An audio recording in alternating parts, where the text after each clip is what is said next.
लांब सपला ना तुझी बाणा गो, आई बापानं वरविली ना, नाविकीला कधी दुखविली गो.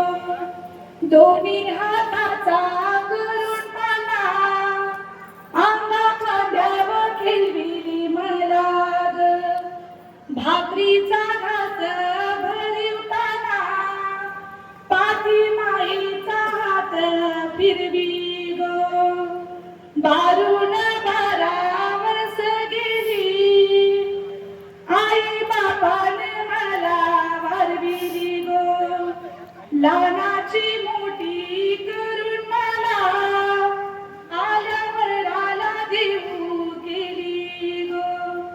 आरप्या पेठ्याना लावून चारा, फोडीली आधारा भंडारा गो. माझी या लग्नासाठी त्यांनी काढिले 9 लाख दामू ग. वर्षा महिन्याची कमाई सारी त्यांनी